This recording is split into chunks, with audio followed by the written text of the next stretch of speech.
ल त आज चाहिँ यसो चाङ्गो नारायणको डाँडातिर यस्तो खान नपाएकोले लिएर आउनु परेको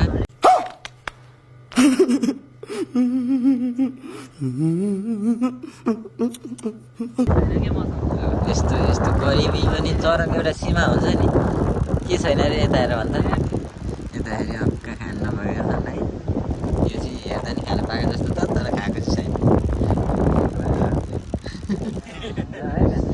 हो है अनि त्यसपछि यसलाई चाहिँ फेरि जतिखेर पैसै मात्रै चाहिन्छ होइन ए हातमा पनि पैसै छ जतिखेर पनि पैसै मात्र माग्छ यो चाहिँ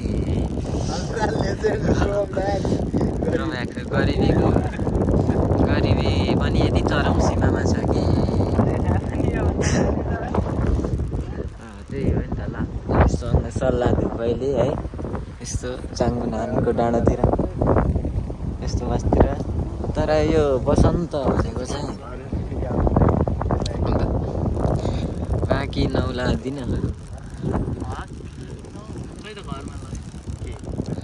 त्यही हो साथीहरू हल्ला चाहिँ नगरौँ न ल अनि यो चाङको डाँडामा चाहिँ है यस्तो मिठो हावा लाग्छ कि टक्क रुममा बस्दा दिमाग खराब भयो भने चाहिँ अनि त्यसपछि चट्टा आउने 202 रुपियाँ पेट्रोलको मूल्य हुँदा 100 रुपियाँको तेल हाल्ने भाई साहब कुछ ज्यादा नहीं हो गया मतलब कुछ अनि चट्ट घुमेर चाङमा आउने अनि चिया खान चाहिँ नछोड्ने यता अल्ट्रा रोमेगाहरू होइन गरिबीको रेखा चाहिँ कहाँ हुँदाखेरि -0.5 हुँदा पनि 30 रुपियाँको चिया खाना चाहिँ छोड्नु हुँदैन नि त है सब मौन किन बसिरहेको त नि भ्यूहरू देखिन्छ यहाँबाट राम्रो राम्रो तर म अहिले देखाउन सक्दिनँ ल हेर केटाहरू अब बाइकको चाहिँ भिडियो बनाउनै पाइरहेको होइन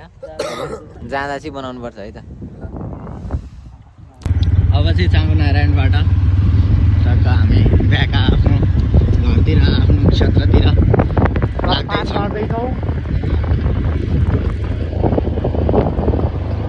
अगाडि हुनुहुन्छ हाम्रो राइडर पुष्पराजजी अब बिस्तारै हामी तलतिर लाग्दै गर्दाखेरि हामी लागिसकेका छौँ चिसो अत्यन्तै भइरहेको छ किनकि हिजो बेलुका पनि पानी परिरहेको थियो अनि अत्यन्तै दिउँसोदेखि पानी परिरहेको थियो अनि त्यसले गर्दाखेरि अचानक काठमाडौँमा चिसो बढिसकेको छ त्यसले गर्दा अलिअलि चिसो छ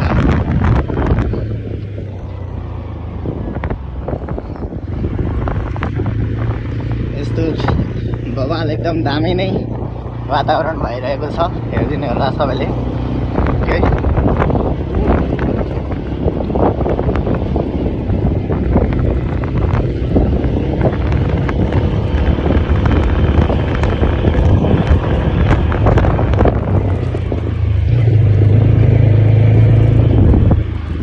पुष्पराजजी अलिकति स्लो गर्नुहोस् हामी एकछिन अगाडि जान्छौँ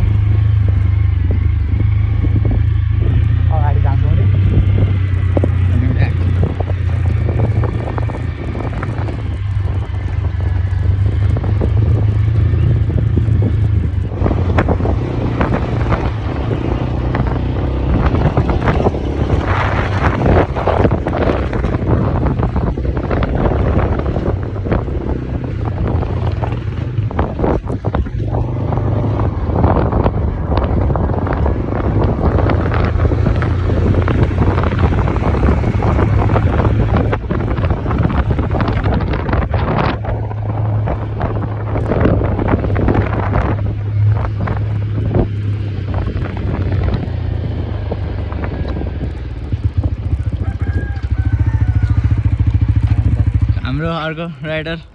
कहाँ जानुभयो अर्को राइडर आउँदै हुनुहुन्छ जस्तो छ ल अहिलेलाई पानी पनि थाहा जानुपर्छ ल है त केटा ल अहिलेलाई